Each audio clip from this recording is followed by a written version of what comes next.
안녕하세요. 주님께 받은 사랑으로 서로를 섬기면서 하나 되는 공동체로 세워지기를 축복합니다. 쉽고도 정확하게 알차고 재미있게 하나님의 말씀을 가슴 깊이 새기는 시간, 소문난 성경교실의 이성훈 목사입니다.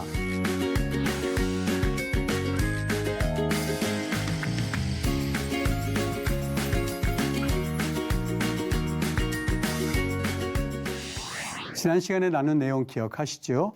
시편 51편을 중심으로 해서 다윗의 무릎 회개라고 하는 제목으로 진실된 회개란 무엇인가 하는 그런 내용으로 우리가 말씀을 배워보았습니다.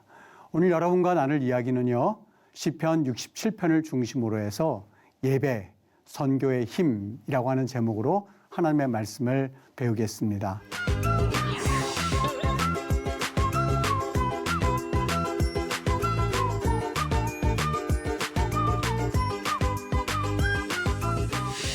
오늘 우리가 배울 시편은요, 시편 67편입니다. 이 시편 67편에 나와 있는 이야기로 우리가 직접 들어가기 전에 여러분과 함께 한 가지 이야기를 하고 넘어가도록 할게요. 미국의 그 오프라 윈프라 쇼죠. 이름이요. 오프라 윈프라 쇼가 있는데 이 오프라 윈프라 쇼에서 이 오프라 윈프라가 어느 날 이 사람들에게 자동차를 준비했으니 이것을 행운을 가져갈 사람이 누구인지 뽑아서 가져가라고 했습니다. 이 폰티악이라고 하는 차였었다고 합니다. 그 당시 가격으로 $1,300 정도 되는데 사람들이 100명 이상 모였죠. 수많은 사람들이 모인 중에서 이제 사람들을 뽑아서 자동차를 한 대씩 선물로 준 거예요. 얼마나 참 기뻤겠습니까? 너무너무 받은 사람은 기쁜데 이제 차를 한 대 남겨두고 여러분 이제 한 대가 남았습니다. 이 차의 주인공은 누가 될까요? 그냥 뽑질 않고 이번에는 여러분들에게 상자를 하나씩 다 드리겠습니다. 이 상자에 자동차의 키가 있는 분은 당첨된 것으로 아시고 이 자동차를 가져가시면 될 겁니다. 두근두근해서 사람들이 쫙 해서 키를 나눠줍니다. 물론 흔들어도 차 열쇠 소리는 소리가 안 나게 잘 포장을 했겠죠. 그래서 쭉 올라가는데요. 여러분, 그 차량을 딱 받은 사람은 얼마나 좋았을까요? 놀라운 거는 그 쇼에서 나머지 사람들에게 그 나눠준 그 박스에는요, 차가 한 대씩 다 들어가 있었던 거예요. 열쇠가요. 다 한 대씩 들어가서 그래서 그걸 열어본 사람들은 내가 당첨된 줄 알고 막 뛸 듯이 기뻐하는 장면이 아직도 눈에 선합니다. 그 장면이 여러분 이렇게 돼 있어요. 3,300만, 276명에게 이 통 크게 이 폰티악 그 회사에서 그리고 지금 요거는 지금 박스를 전부 다 나눠주려고 올라가는 장면입니다. 그리고 여인의 모습 여러분 보이세요? 얼마나 기뻐하는지 너무 기뻐가지고 입을 다무지 못할 만큼 그 쇼를 한 적이 있었습니다.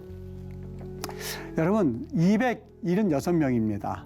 276명이 그걸 다 받았을 때에 내가 받은 줄 알고 그 열었을 때 기뻐했던 그 모습 기억하시죠? 너무 기뻐했을 거예요. 자동차 3,300만 원짜리 당첨이 되어서 기뻐하는 모습을 보면서 우리 그리스도인들에게 있어서 자동차와는 견줄 수 없는 하나님을 만난 자의 기쁨은 어떠해야 될까? 어떤 모습이어야만 할까? 여러분, 하나님을 만난 자의 그 모습은요, 하나님을 만난 사람들의 그 모습은 자동차가 당첨되어서 기뻐하는 모습과는 상상이 없을 만큼의 그런 놀라움의 그런 연속, 그리고 기쁨의 연속이지 않겠습니까? 저는 그것을 어떻게 표현해야 되나? 그것이 곧 예배라는 생각이 듭니다. 우리 하나님께서 우리를 인생을 만들었을 때에 우리 인생의 제일 되는 목적이 무엇인가 하는 그 질문에 대해서 이 소위문답 제1번에서는 여기에 보면 1번에 사람의 제일 되는 목적이 무엇일까? 질문과 답하는 형식으로 해서 그 교리 교육서를 통하여서 우리에게 교리를 가르쳐주고 공부시키게 하는 그런 목적으로 지어진 거죠. 여러분, 인간의 제일 되는 목적은 뭡니까? 그것은 하나님을 영화롭게 하고 그를 영원토록 즐거워하는 것이다.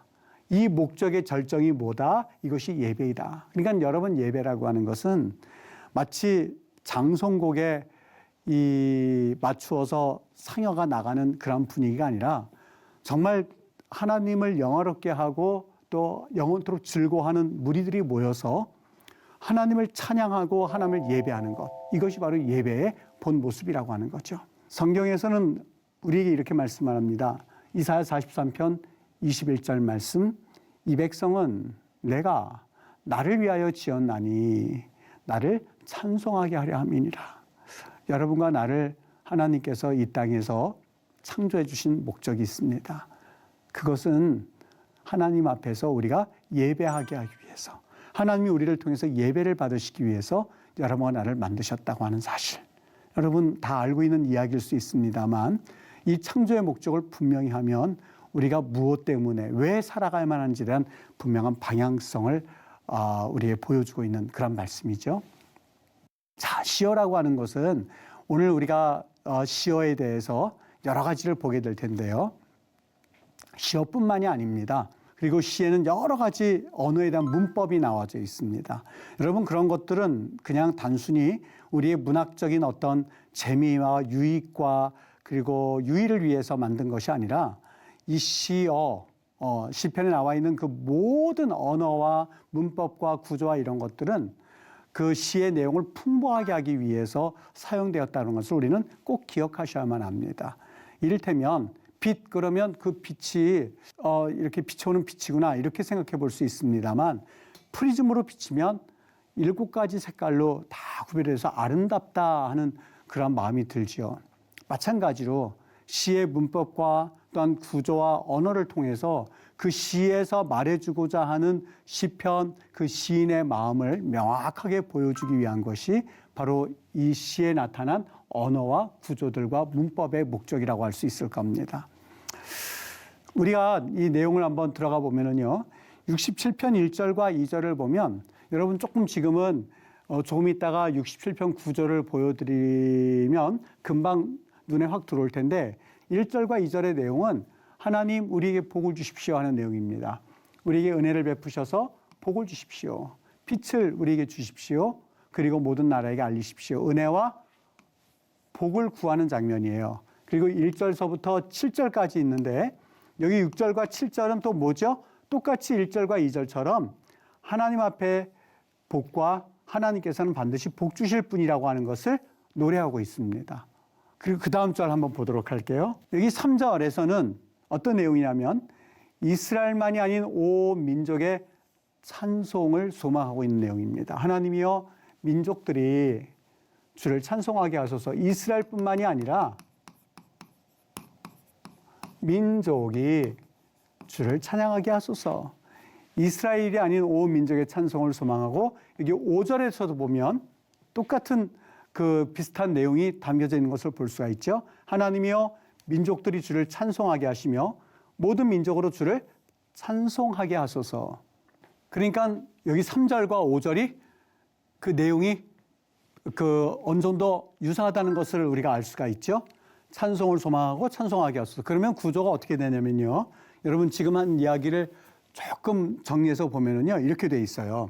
하나님의 말씀, 여러분 일단은 중요한 것이 하나님의 말씀이요, 문학적인 그러한 그 표현으로서 우리에게 다가오는 하나의 책이기도 하지만 성경입니다.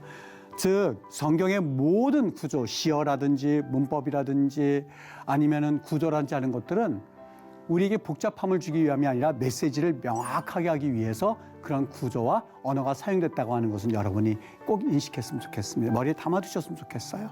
그러니까 저와 함께 다루는 이 내용들을 여러분이 보시면서 그냥 뭐 이렇게 복잡하지? 뭐 이렇게 힘이 들지? 이렇게 생각하실 게 아니라 조금만 다른 면에서 보면 야, 참 재미있구나. 저런 방법을 통해서 하나님이 메시지를 주시려고 장치를 만드셨구나. 근데 그 장치를 우리가 알지 못하고 넘어가면 하나님이 얘들아, 이 말씀은 이 뜻인 걸 내가 이렇게 명확해 두었어 하는 것들을 모르고 지나가면 하나님의 말씀을 들으면서도 그냥 밋밋하게 읽어내려갈 수밖에 없는 거예요. 그래도 예수님께서 뭐라고 그러셨냐? 모든 것을 말씀하실 때 비유로 말씀하셨어요. 비유가 아니면 말씀하지 않으셨던 거죠. 씨 뿌리는 비유 같은 경우 보세요. 얼마나 명확하게 그 내용이 쏙쏙 들어오도록 주님께서 표현해 주셨습니까? 여러분, 모든 그 하나님의 말씀들이 이렇게 명확하게 우리에게 그 뜻을 알 수 있도록 장치를 주셨는데, 그 장치를 하나하나 우리가 배워나가고 그 말씀을 우리가 배움으로써 그 뜻에 대해서 우리가 가졌던 과거의 이해보다도 더 많은 이해를 가지고 성경 말씀을 배우게 되는 유익함이 있는 것이죠. 그래서 시편 67편도 역시 그런 구조를 한번 살펴보려고 하는데, 어떤 구조가 있느냐? 지금 여러분과 나와 나누었던 이야기입니다. 정리해서 보면 1절과 2절은 뭐였었죠? 그렇죠. 하나님께 축복을 강구하는 내용이었었어요. 6절과 7절도 역시 조금 아까 본 대로 하나님이 우리에게 복을 주시는 분입니다 하는 내용으로 1절, 2절, 6절, 7절이 구성되어 있어요. 그 다음에 3절에 보면 조금 아까 봤던 것처럼 하나님 열방이 주를 찬송하게 하소서라는 구조가 되어 있고, 5절에 보면 열방이 주를 찬송하게 하소서라는 구조가 되어 있어요. 그러니까 3절과 3절 같은 색깔에 넣고 1절, 2절, 6절, 7절과 동일한 색을 제가 표현해 놓았어요. 그러면 여러분이 이걸 보시면서 우리 한번 배워본 적이 있는데, 어떤 구조죠, 이거는요? 그렇죠. 우리가 조금 어려운 말로 하면 교차대조법. 우리가 이걸 한번 배운 적이 있었어요. 카이즘이라고요. 그다음에 이거를 쉬운 말로 여러분과 나와 우리 시청자들과 제가 약속하면서, 이런 어려운 말 쓰지 말고 쉬운 말로 쓰도록 하죠 하고선 썼던 용어가 있죠. 기억하시나요? 샌드위치 구조. 그렇죠. 샌드위치에 이 빵이 있고, 그 다음에 여기 햄과 치즈와 그 다음에 빵이 있는 것처럼 아주 중심에 있는 것. 이 치즈와 햄이 없으면 사실 샌드위치에 좀 밋밋하지 않겠습니까? 오늘 여기에 이 샌드위치 구조 안에는 어떤 게 중심이냐? 바로 지금 여기에 있는 몇 절일 것 같아요? 1, 2, 3, 5, 6, 7. 몇 절일 것 같아요? 그렇죠. 4절이죠. 오늘 시편 67편을 읽으면서 어디를 주의 있게 보셔야 된다? 오늘 시편 말씀을 보면서 어디가 중심이다? 바로 4절 말씀인 거예요. 이 말씀을 하기 위해서 오늘 성경 1절서부터 7절까지인데 한 절 한 절이 다 하나님의 귀한 말씀이죠. 하나님은 복을 주시는 하나님입니다. 열방이 주를 찬송하게 하는 것, 그것이 하나님의 또 하나의 기쁨입니다. 또 열방이 주를 찬송하게 하고 복을 주시는 것 다 말씀을 하셨지만, 오늘 시편 67편에서는 우리 주님이 너희들 볼 때 말이야, 성경을 볼 때 말이야, 다른 것도 중요하지만 특별히 4절을 주의 있게 봐라. 내가 말하려고 하는 내용이 바로 4절에 있단다. 내가 말하고 싶은 내용이 4절에 있단다. 바로 그것을 보아야만 한단다 하는 그러한 장치로서 이 샌드위치 구조를 통하여서 우리에게 주고자 하는 메시지를 명확하게, 마치 프리즘을 통해서 빛을 분산하여서 빛이 이렇게 아름답습니다 라고 말하는 것처럼 시편 67편에서 이걸 말하려고 합니다 라는 내용으로 말하고 있는 거예요. 여러분, 어떤 내용일까? 4절에 보면 이렇게 말합니다. 온 백성으로 기쁘게 하소서, 온 백성으로 하여금 노래하게 하소서, 이렇게 말해요. 온 백성으로. 이 구절에서요, 여러분, 또 한 가지. 온 백성은 기쁘고 즐겁게 노래할지니 이렇게 돼 있잖아요. 이거 원래 해석을 하면 이런 용토로 쓰여져 있어요. 3인칭으로 하면 명령하는 거예요. 3인칭에게. 여러분, 우리가 명령할 때 너 물 떠와 이렇게 말하지, 그 사람 물 떠와 이렇게 말하진 않아요. 여기 없는 사람 말하진 않아요. 그런데 히브리어 어법에서는 이런 게 있어요. 무슨 의미냐? 하나님 온 백성으로 하여금 너희들 기뻐할지어다, 이 소리예요. 이렇게 이해하시면 돼요. 온 백성들아 너희들은 기뻐할지어다. 그리고 온 백성들아 너희들은 즐겁게 노래할. 지금 내 눈에 없어요. 지금 내 눈에는 보이지 않아요. 그 사람은 내 소리를 듣지 못할 수도 있어요. 그런데 시편의 저시브라고 하는 그 용법, 여기 원래는요 3인칭 복수 미완료형을 통해서 이걸 쓰고 있거든요. 미완료형은 미래형이에요. 그러니까 이것도 여러분들이 그냥 그런 게 있구나 하고 넘어가시되, 중요한 것은 이것을 쓸 때에 어떤 용어를 썼느냐, 어떤 구조를 썼느냐, 어떤 문법을 썼느냐를 통해서 하나님의 마음을 알 수가 있는데, 온 백성으로 하여금 기쁘게 하는 것, 그것이 최종 목적인 거예요. 하나님께서 온 백성으로 하여금 뭐 하시라고요? 예배를 받으시게. 여러분, 우리가 사람을 대할 때에 그 사람에게 있어서 가장 마음의 소원을 품어야 되는 것은 뭐냐? 저 사람들도 하나님을 찬양했으면 좋겠는데, 저 사람들도 기쁘게 살았으면 좋겠는데, 저 민족들, 저 아프리카의 사람들도 하나님을 기쁘게 살았으면 좋겠는데 하는 마음을 가지는 것, 그것이 목적인 거예요. 여러분, 오늘 시편 67편에서 가장 중요한 핵심 4절에서 뭘 말씀하고 있느냐? 온 백성으로 하여금 하나님 기쁘게 할지어다. 하나님 온 백성으로 하여금 즐겁게 노래할지어다 라고 하면서 온 백성들에 대한 선교, 온 백성들을 향한 하나님을 바라봄의 법칙, 온 백성들로 하여금 인생 사는 것이 얼마나 하나님과 함께 할 때 기쁘게 살 수 있는가 하는 것을 그들이 마음에 담아두고 너희들아 기뻐할지어다, 너희들아 노래할지어다 라고 외치고 있는 장면이 4절의 내용이에요. 지금 그 내용을 하고 있습니다. 이것이 히브리식 표현의 아주 중요한 또 하나의 표현 방법이죠. 여러분, 제가 이 한 가지 좀 감동적인 이야기가 하나가 있어요. 제가 92년도에 그 이스라엘을 갔는데요. 그때 그 히브리 언어 그 반에 누가 있었냐면 이 라이베리아에서 온 청년이 하나가 있었어요. 라이베리아. 저는 그때만 했었어도 이렇게 그 아프리카에는 뭐 케냐, 뭐 이집트, 남아공 뭐 이런 데는 들어봤지만 라이베리아는 그 친구를 처음 들었던 거예요. 근데 얼굴이 그 일반 이 흑인보다도 더 새카매서 인상이 깊었어요. 눈은 하얗고 참 맑은 눈을 가진 친구였는데 그 친구하고 대화하면서 자기의 이야기를 하게 되었어요. 그 성경 번역을 위해서, 성경 번역 훈련을 받기 위해서 그 히브리 언어에 이제 반에 들어온 거예요.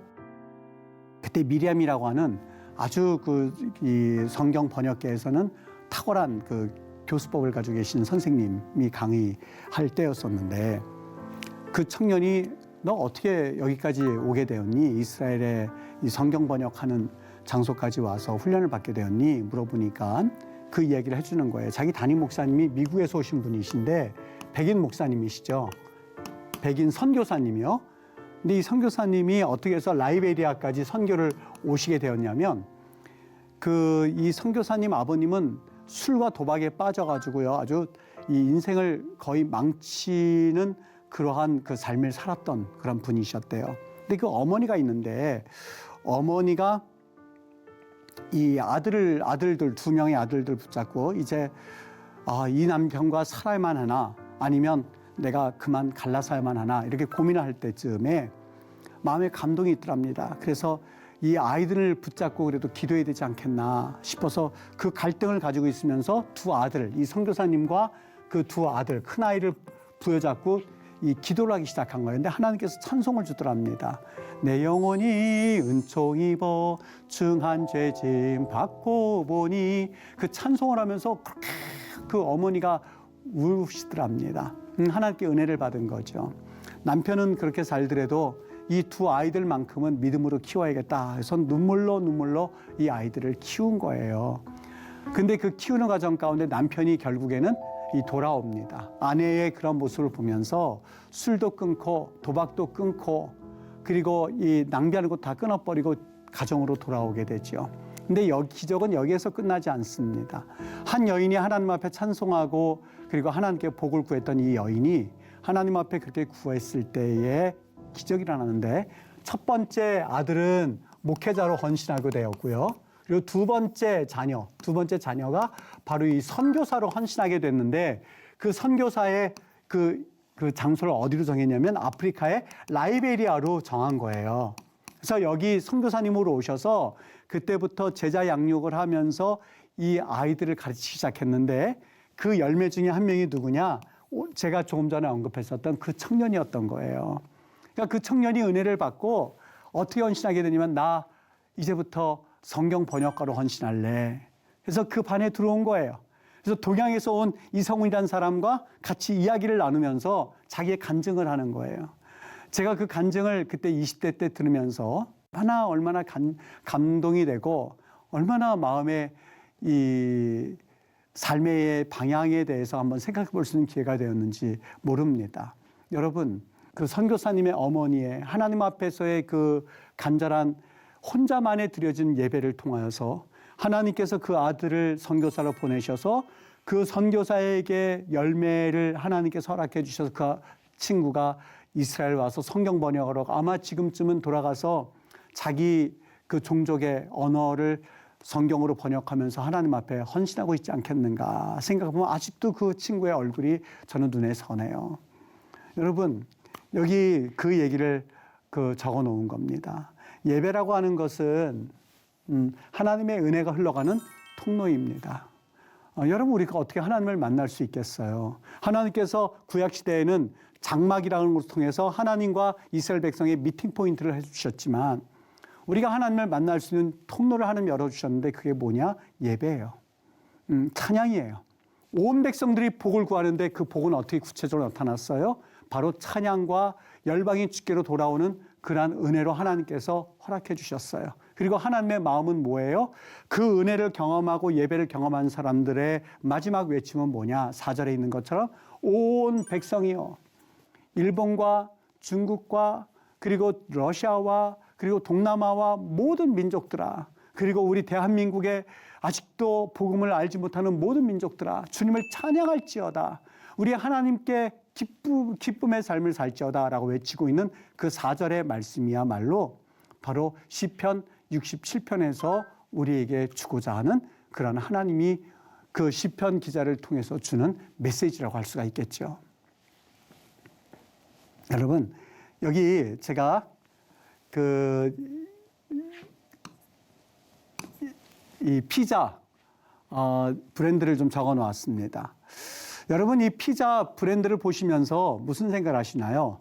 이 피자 브랜드가 각각의 자기만의 어떤 나름대로의 그 상품의 이 브랜드에 내세우는 그 마케팅이 있습니다. 이 피자 회사는 품질과 빠른 배달을 중심에 자신들의 이 마케팅 전략을 두고 펼쳐나갔고요. 이 브랜드는 레스토랑형 피자를 발굴해서 바삭한 겉면과 부드러운 속살을 만들어서 자신의 마케팅을 해나갔고요. 이 브랜드는 가격 대비 가성비를 통하여서 자신의 마케팅을 펼쳐나갔습니다.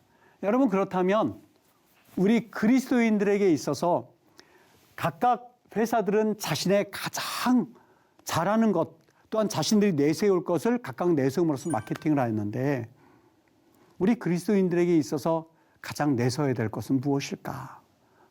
어떤 걸 내세워야 될까? 어떤 걸 가장 우리의 최고의 인생에 내세워야 할 마케팅으로 삼아야 될까? 그것은요, 바로 예배입니다.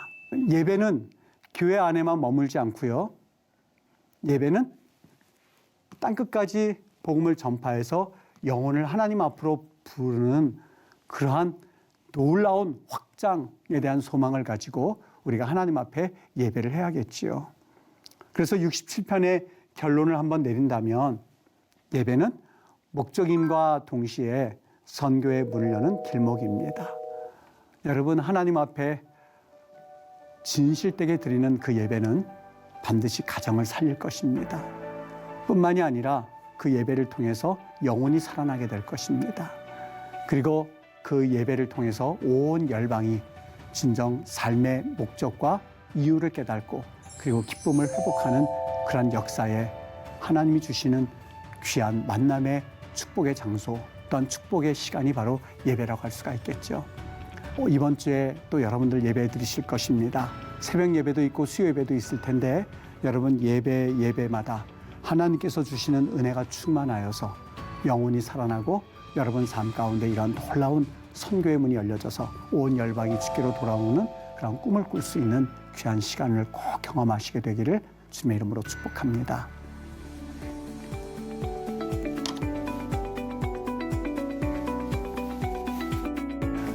여러분, 유익한 시간 되셨습니까?